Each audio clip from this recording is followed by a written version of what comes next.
Let us begin with a prayer from the first letter of St. Peter. Peter prays, Christ suffered for you, leaving you an example, that you should follow in his steps. He committed no sin, no guile was found on his lips. When he was reviled, he did not revile in return. When he suffered, he did not threaten, but he trusted to him who judges justly. He himself bore our sins in his body on the tree, that we might die to sin and live to righteousness. By his wounds you have been healed.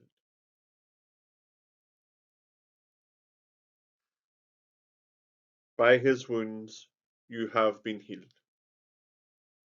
May those wounds draw out of us a deeper and more profound following of Christ. Maybe the best thing we could do in the face of the cross is to respond with the words of St. Ignatius Loyola. Teach me to be generous, Lord. Teach me to serve you as you deserve, to give and not to count the cost, to fight and not to heed the wounds, to toil and not to seek for rest, to labour and to save no reward, except that I do your holy will. The Lord's teaching is full of the eloquence of heaven. His words have a beauty and an integrity all of their own. But we in this world have heard so many words, and we ever so easily grow tired of words. Pilate was one of us. He had thought he had heard it all before. So often the good words that he had heard had amounted to nothing. And so when Jesus spoke of himself as the truth, he spat back his words in his face, as if they had a bad taste in his mouth. Truth? What is that? All this love you talk about, what is it? If only Pilate had had the courage of his convictions and continued his investigations a little more, rather than being stampeded by the crowds. Imagine if he had gone after the innocent one, the one he had condemned to death. Imagine if he had gone all the way with Jesus to the cross. There he would have seen Jesus' fine words transported into actions, literally into lumps of flesh and quantities of blood. The love of the Father, the love of Christ, pours out in a real fashion, more real than Pilate could ever have imagined.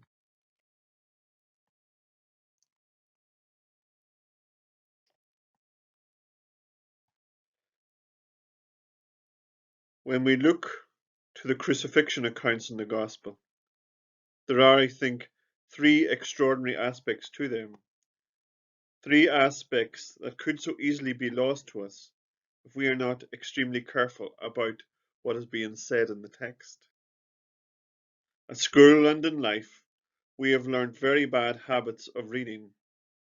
We read everything as if we were reading some textbook on some uninteresting subject at school.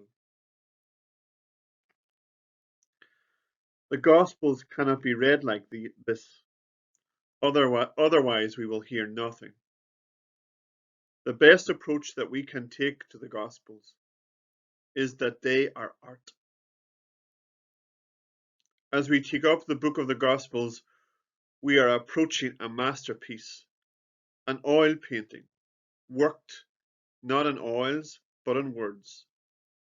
Every paragraph, every sentence, every word has been placed there more carefully and more deliberately than any painter you could care to imagine.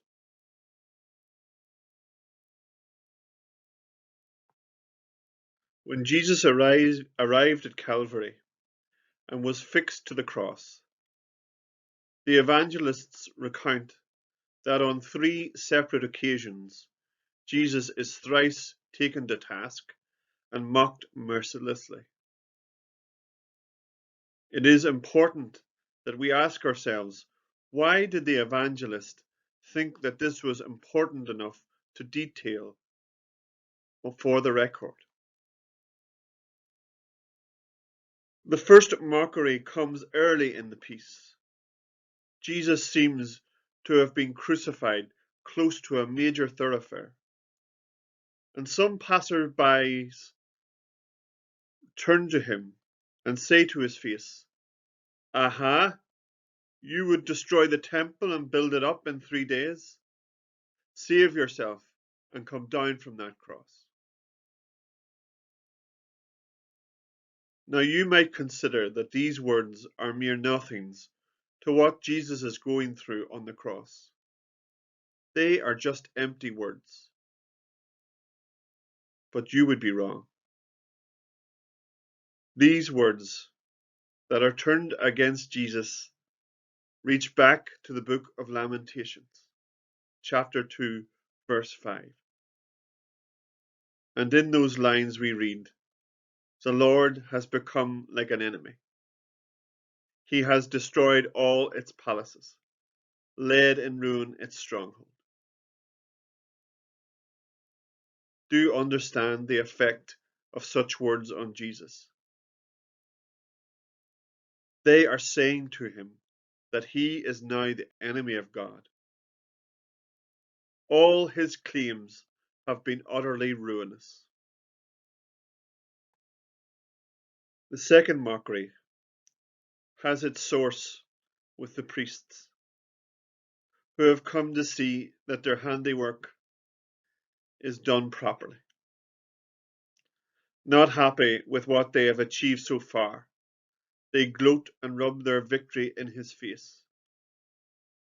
They say to him, "He saved others, he cannot save himself.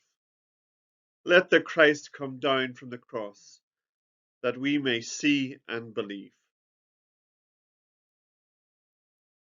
Their words are like rasps.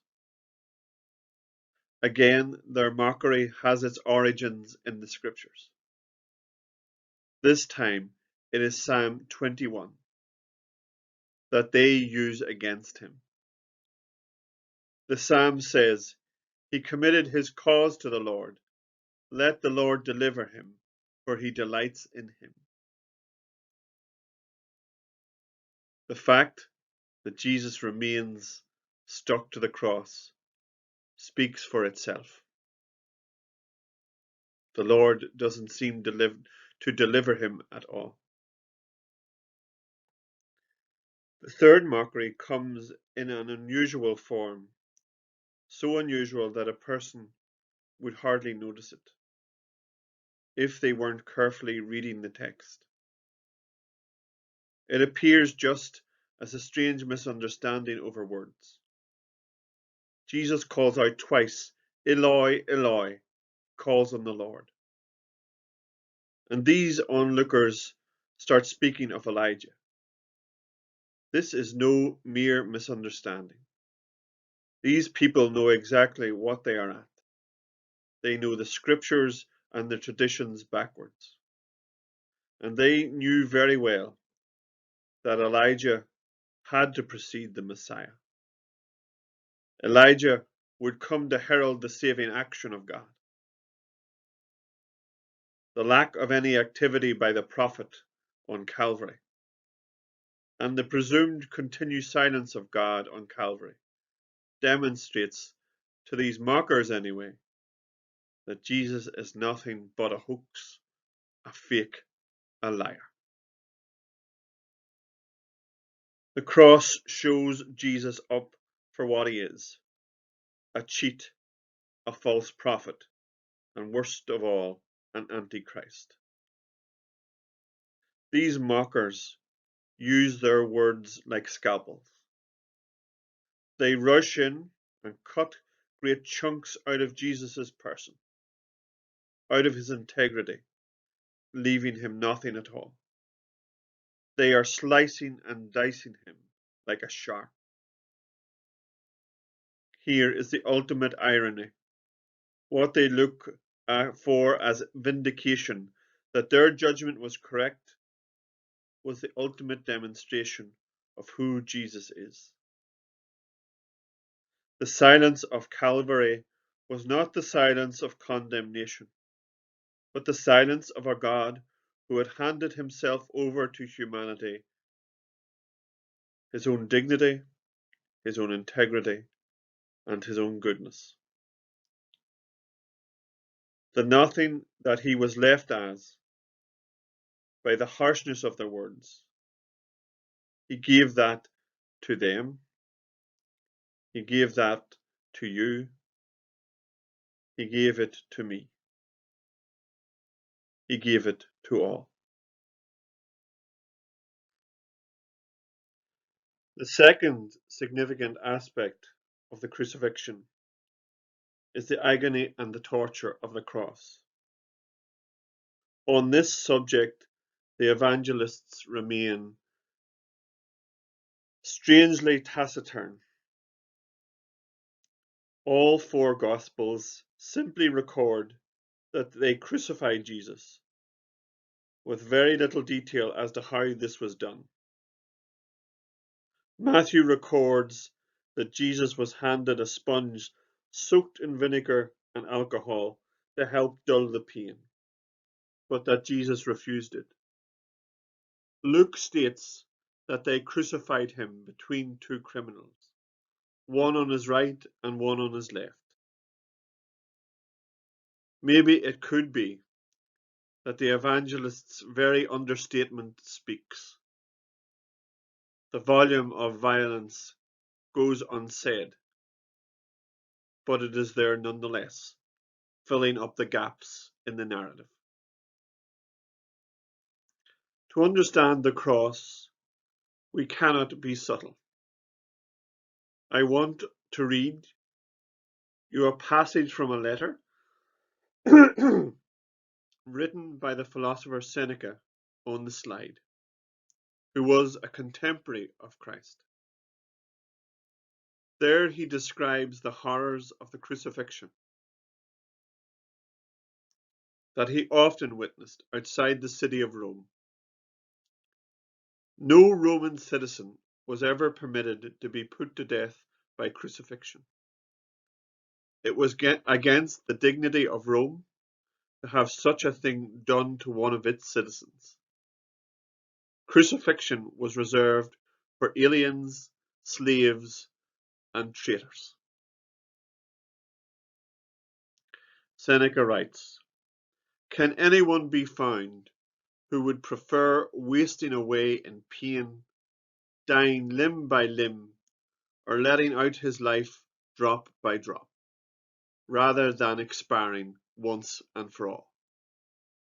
Can any man be found willing to be found fastened to the accursed tree, long, sickly, already deformed, swelling with ugly welts on shoulders and chest, and drawing the breath of life among a long drawn out agony? He would have many causes, many excuses for dying even before mounting the cross." So said Seneca. From Seneca, it is clear that this has got to be the worst form of torture that has ever been devised. The ancient world had great expertise in long drawn out and agonizing forms of death. The form of death that Jesus was given was for the lowest of the low, suitable for one who had assumed the position of a slave to all humanity. The image that is imprinted upon the shroud of Turin speaks maybe more to a death on a cross than the Gospels. There, imprinted on ancient homespun, is the image of a man who is so marred that he seems hardly human. The man has been put through a particularly nasty and brutal crucifixion that was not common for other Roman criminals. The first thing that can be said about the figure on the shroud is that he has been whipped with a very common form of lash that was used by Roman legionaries. It was a whip that had 3 leather tongs, which had bone or metal fragments attached to their ends. These were intended to rip and flay the skin and the flesh. The image on the shroud demonstrates that this whip had been applied to the backside, and the legs of the person. This lash had been applied multiple times. The head of the person shows very well the marks of a crown of thorns. The crown of thorns that has been put on this man's head is not the delicately crafted tiara of a greatest story or Ben-Hur that merely ran round the side of his head. This crown of thorns was more like a hat or a mat of brambles and thorns that was forced down all over his head. The thorns were penetrating the skin of the head in many places. Even when the head went back, when the person was hanging on the cross, the long thorns were still attacking and strafing the nape of the neck. It was a type of crown that was well made for its purpose, to make out the self-made king of the Jews as nothing else than a king of idiots and fools. The shroud shows that the man was nailed to the cross, which was not typical of Roman crucifixion. Usually the Romans tied the prisoner to the cross so that he would suffocate slowly over the course of 8 to 12 hours. They took particular care that this one victim would die as rapidly as possible and in particular agony. The nail marks were in exactly the right place to enable them to hold up a person.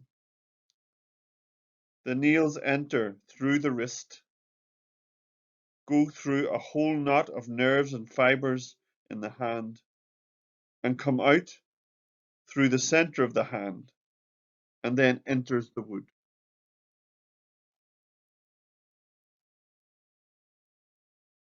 The person who had this done to him would have been beset with pain as the pressure pulled and tugged on those nerves.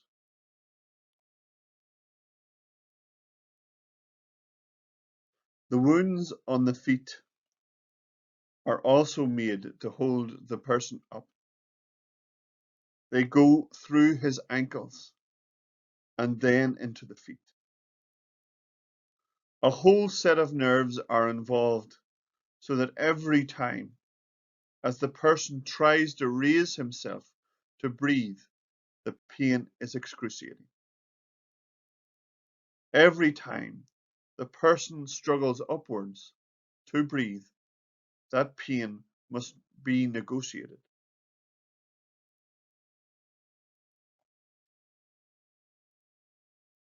In the side of the victim of the cross, there is a terrible gash. The gash is between the 5th and the 6th rib on the left side of the chest. The hole is just the right size and the right shape for a pilum, which was a commonly used Roman legionary spear. The thrust of the angle reaches up through the chest to the heart. The thrust went through the pericardial sac and then into the heart.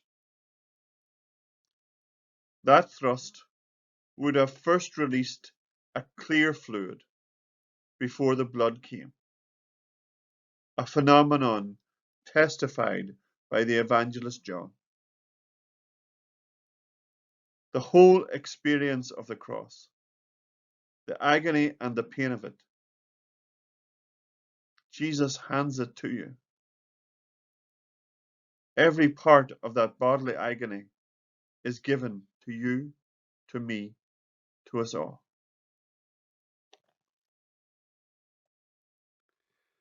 Matthew and Mark record the last words of Jesus.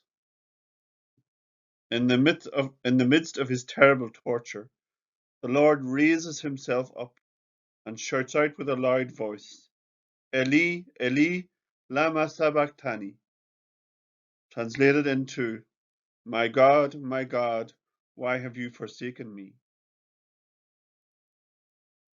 For the first and second evangelist, it was vital to record the words that most expressed the internal experience of Jesus upon the cross.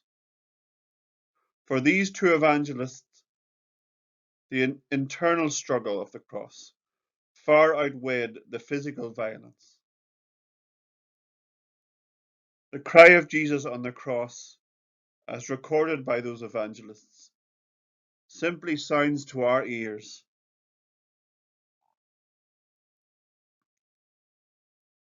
over the durations that have occurred since then as just another cry of desperation and rage that has fallen from human lips. Just another man crying out to God about the futility of it all. Matthew and Mark are not fooled by that logic. They realize that there is more to it than that. The cry of Christ signalizes a profound phenomenon that the human brain finds challenging to fathom. It is very hard for any of us.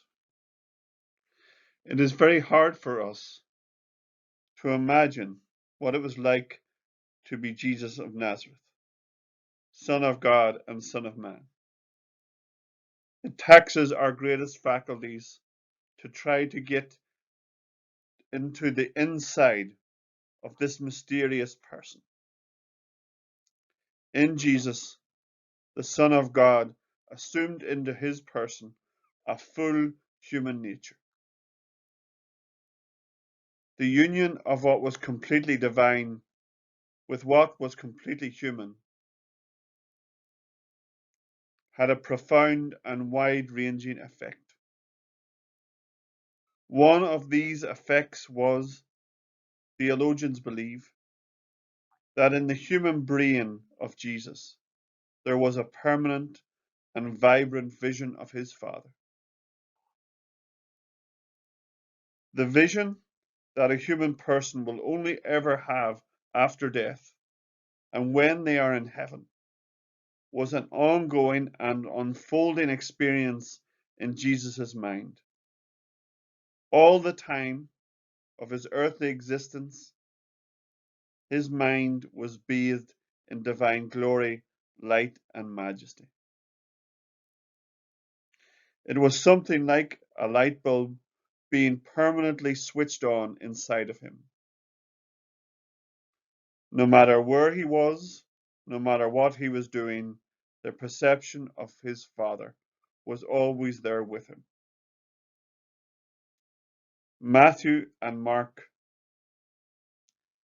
believe that the cry of the cross expresses the experience in which Jesus had the lights extinguished.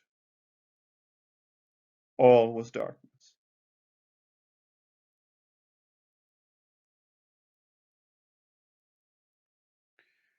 Jesus, in that moment, an experience that maybe began as far back as the Garden of Gethsemane, when after being cast to the ground, he picked up the weight of the world's sins. has been cast into a God-forsakenness. All his perception of the Father was gone. All feeling of the Father's presence was absent. All was murky darkness, to the point he no longer knew even himself, his mission, even his Father. The darkness of the experience makes him cry out. On top of all else, this darkness he hands over to you. It is the third and maybe greatest gift of the cross.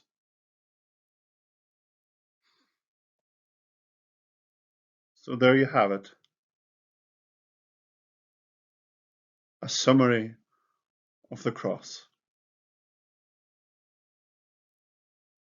Jesus takes his truth and integrity and says, you can have this. Jesus takes his suffering and pain. You can have this as well. Jesus takes his darkness, his spiritual darkness, and says, this is my gift to you. There's literally nothing more left for him to give.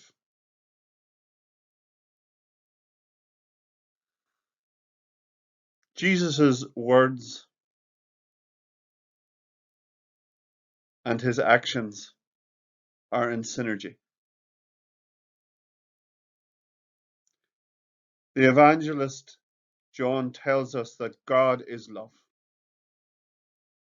that God takes nothing from us and gives us everything. This is how he loves.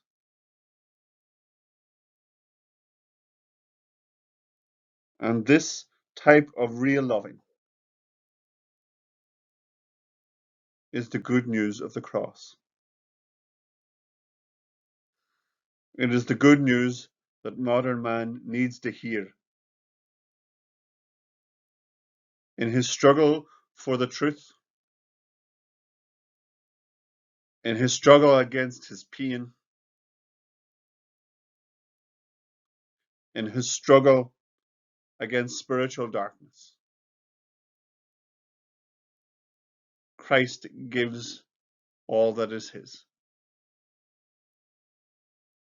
Truth, pain, darkness. There's nothing for us but to do other than open wide our hands and our hearts and receive his gift. Maybe we could finish with that extraordinary prayer from the letter to the Ephesians that Paul wrote. Maybe the most appropriate prayer for Good Friday. For this reason, I kneel before the Father, from whom every family in heaven and on earth derives its name. I pray that out of his glorious riches, he may strengthen you with his power through his Spirit in your inner being, so that Christ may dwell in your hearts through faith. And I pray that you, being rooted and established in love, may have the power, together with all the Lord's holy people, to grasp how wide and long and how high and deep is the love of Christ, and to know this love that surpasses knowledge, that you may be filled to the measure of the fullness of God.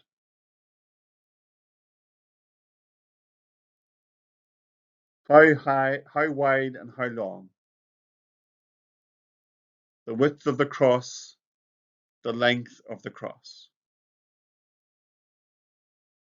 That is the love of God.